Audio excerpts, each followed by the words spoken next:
Bonjour, bonjour, bonjour. Donc, on va vous faire ici l'épreuve externe commune, le fameux CE1D 2015. Il y a deux livrets, vous le savez, sur cette première page. On va donc compléter ici, on va faire les deux livrets. Je vais vous expliquer étape par étape comment répondre de manière forcément correcte, c'est plus sympathique à toutes ces questions. Il y a d'autres cours, bien évidemment, d'autres vidéos qui vous expliqueront chaque chapitre. Si vous avez vraiment des problèmes, s'il y a vraiment quelque chose que vous ne comprenez absolument pas. Mais donc ici, on va tout simplement foncer, on va aller droit au but, on va résoudre ce CE1D 2015 tous ensemble. Bon, sur cette première page, dois-je vous rappeler, c'est la partie 1, le nom, le prénom, la classe et le numéro d'ordre. Ce serait bien que vous ne l'oubliez pas. En page 2, on continue ici, là, pas grand chose à dire. Attention, c'est très bien que vous ne lisez jamais ce qu'il y a écrit ici. Bon, vous savez que les fois, que ce soit un x ou un point, c'est un fois. Les conditions de perpendicularité, vous le savez. Et on n'a pas droit à une calculatrice, faites gaffe, ce serait moche de se faire avoir pour ça. Et latte, équerre, rapporteur, compas, crayon de couleur. Et il est marqué ici que au plus vous donnez d'explications, au mieux c'est pour réussir ce CE1D 2015. C'est parti. Alors, question numéro 1, on va vous faire un petit zoom là-dessus. Calcule en écrivant toutes les étapes. Écris la réponse sous la forme d'une fraction irréductible. Par exemple, 6 neuvièmes, ça devient 3 quarts. Il faut tout simplifier. Mais je sais très bien que faire des maths par oral, ça ne fonctionne pas des masses. Donc on a 4 fois un demi plus un tiers. Personne n'aime les fractions. Donc qu'est-ce qu'on fait pour virer les fractions? On commence par tout mettre au même dénominateur. Je m'explique. Donc on a 4 fois. Quel est le dénominateur commun entre un demi et un tiers? Ce sont des sixièmes. Alors, un demi, faisons ça de côté, c'est combien? Comment est-ce qu'on fait pour arriver à 6? Ici, j'ai multiplié par 3, donc on multiplie par 3 au-dessus. Donc c'est 3 sixièmes. Un tiers, c'est 2 sixièmes. Même principe. Un tiers, pour avoir des sixièmes, on fait x2 en dessous, donc on fait x2 au-dessus. Donc ça devient 2 sixièmes. Vous connaissez tous la règle de PEMDAS, en tout cas j'espère que vous la connaissez. Je vais vous non niet ici, on va écrire quand même en plus petit. D'abord les parenthèses, et puis on fait les exposants, puis on fait les fois et les 1. D'abord les parenthèses, puis on fait les exposants, puis on fait les fois et les divisés en même temps, et puis ensuite on termine par les plus et les moins. Ceci dit, ceci n'est pas très joli non plus. Voilà.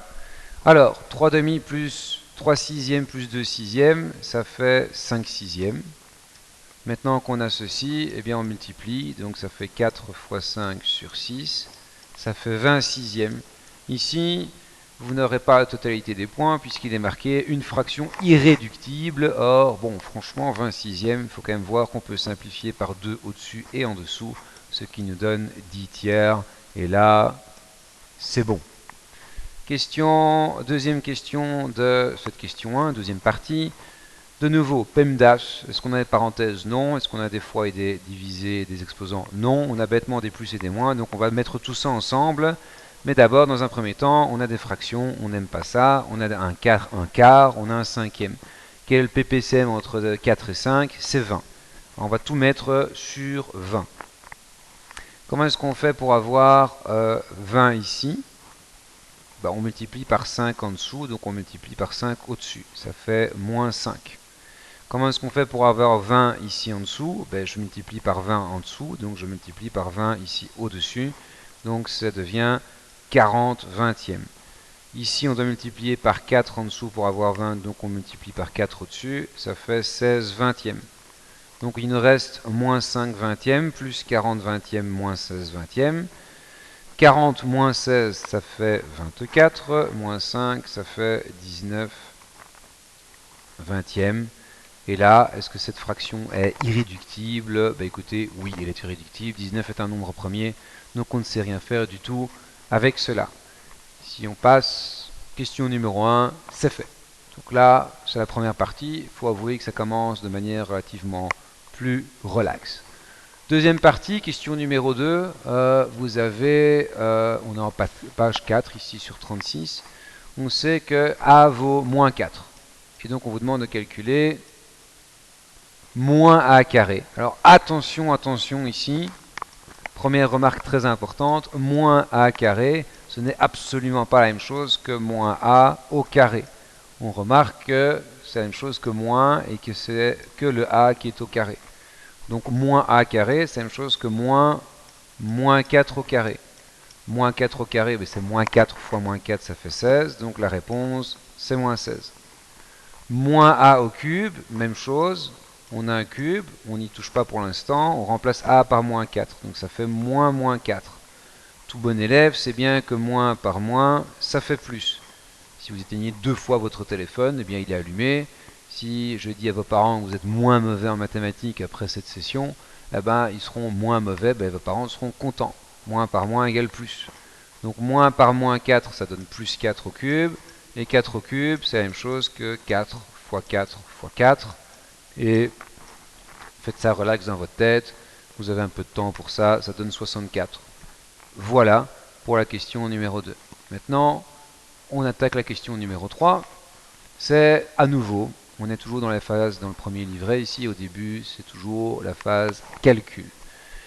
On a des fois et des divisés, oui. On a des parenthèses, oui. On retient PEMDAS, toujours les parenthèses. Donc commençons par les parenthèses, sinon il y a facilement moyen de se planter. La parenthèse ici, c'est 3 moins 1. Vous avouerez que c'est peut-être pas le calcul le plus difficile, ça donne 2. Donc maintenant, on peut faire les fois et divisés. Donc on sait bien que 24 divisé par 2, ça fait 12. Et donc 12 fois 2, eh bien, il nous reste... Qu'est-ce que j'ai fait moi ici? N'importe quoi, ça commence bien. Je vous présente mes excuses. C'est pas très pratique ce qu'il y a ici comme configuration. Hop, la boum. Comme quoi les professeurs peuvent se planter. On sait bien que 2 fois 2, 1, ça fait 4. Donc on a 24 divisé par 4. Et donc ça fait 6. Et voilà. Maintenant ici, étape numéro 2, 36 moins 6 fois 2 au cube. Il faut savoir que 2 au cube, petite parenthèse, 2 au cube, c'est 2 fois 2 fois 2. 2 fois 2, 4 fois 2, 8. Donc on commence par les exposants. Ça fait 6 fois 8. Maintenant, on commence par PEMDAS, d'abord les fois et divisés, et on termine par les plus et les moins. Donc si on commence par les fois, 6 fois 8, 48. Et 36 moins 48, eh bien, ça fait moins 8. Réponse finale. Et voilà pour la question 3. Remarquez quand même que j'ai été trop vite et que je m'étais planté dans la première partie du calcul. Ça peut être fatal, ce genre d'erreur. Allez, maintenant enchaînons. Question 4. Vous avez ici les exposants manquants. Règle très très importante qu'on a dans d'autres vidéos. A exposant m fois A exposant n, ça donne A exposant m plus n. En gros, A exposant 3 fois A exposant 2, ça donne A exposant 3 plus 2. A exposant m, le tout exposant n, ça fait A exposant m fois n. Donc, A exposant 3, le tout au carré, ça fait A exposant 6. Ça, c'est vraiment les règles de base en exposant. Donc, on vous demande 24 exposant 9, c'est égal à 24 exposant 7 fois 24 exposant quoi? Ce quoi, on peut l'appeler x. Donc en gros, vous savez bien que je viens de vous expliquer que a cube fois a carré, ça donne a5. Donc en gros, 24 exposant 7 fois 24 exposant x, ça fait 24 exposant 7 plus x. Donc ce qu'on vous demande pour que ce soit, il y a un signe égal ici. En gros, il faut que 9 soit égal à 7 plus x. Et là, vous verrez bien que c'est x égale 2, votre réponse finale. Plus vicieux, la deuxième partie, le double de 2 exposant 6 est. Alors, le double, c'est 2 fois 2 exposant 6. Et là, c'est quelque chose qui, pour les vieux professeurs de mathématiques comme moi, évidemment, on connaît le truc. Pour vous, c'est plus embêtant. On sait que ce 2 est perturbe parce que 2, quand on ne précise pas l'exposant, c'est que c'est exposant 1. Et là, évidemment, c'est beaucoup plus simple, parce que 2 exposant 1 fois 2 exposant 6, c'est ce que je viens de vous expliquer avec les règles d'exposant. Ça donne 2 exposant 7, et c'est plié. Voilà pour la question numéro 4. Question numéro 5. Une enquête a été menée auprès de 60 familles afin de déterminer le nombre d'enfants par famille. Voilà le tableau des résultats, le nombre d'enfants. Donc ça, c'est le nombre d'enfants, le nombre de familles. Faites attention à ce CE1D. On sait très bien qu'en tant qu'étudiant, on a tendance à lire tout ça un peu trop vite. Il faut faire ça calmement. Ici, on va un peu dézoomer parce qu'on a besoin du graphe et du tableau en même temps. Il faut être un peu débrouillard. On voit bien que sur la colonne des Y, on a le nombre de familles. Le nombre de familles, elle est là.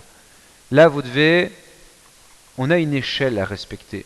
On voit bien que le chiffre le plus petit c'est 2 et le plus grand c'est 22. Or, on a 1, 2, 3, 1, 2, 3, 4, 5, 6, 7, 8, 9, 10, 11, 12. Si vous voulez, centimètres, 12 graduations ici sur cet axe des Y. Or, 12, 22, bon ben clairement, il faut y aller un petit peu au pif. On va dire qu'ici, on en a tous les deux. On va partir par, voilà, 18, 20, 22. Comment est-ce qu'on fait ça? Il faut un peu aller au feeling. Si j'avais mis 1, 2, 3, 4, 5, j'y serais pas arrivé. Si j'avais mis 5, 10, 15, 20, mon graphe aurait été tout petit. Ici, la meilleure échelle pour l'axe des Y, c'est 22. Le nombre d'enfants ici, c'est 1, 2, 3, 4, 5, 6.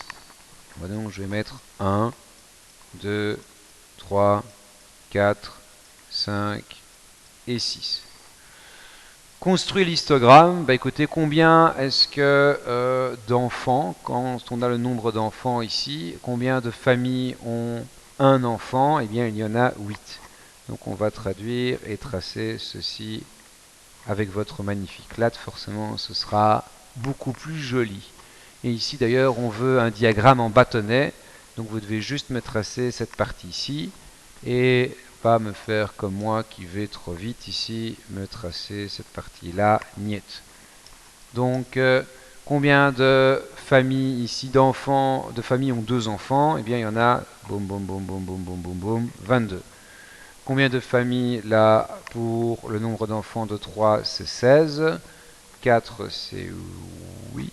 Je m'arrête là. 5, c'est 4. Et ici, 6, c'est 2. J'avoue qu'avec ce tableau interactif, j'ai pas malheureusement la chance d'être fort précis. Gardez en tête quand même que le soin a toujours de l'importance sur une copie d'examen, donc faites ça proprement. Justifie que la moitié des familles a eu au moins 3 enfants. Attention à au moins 3 enfants. Au moins 3 enfants, ça veut dire 3 et 4 et 5 et 6 enfants. Donc, la moitié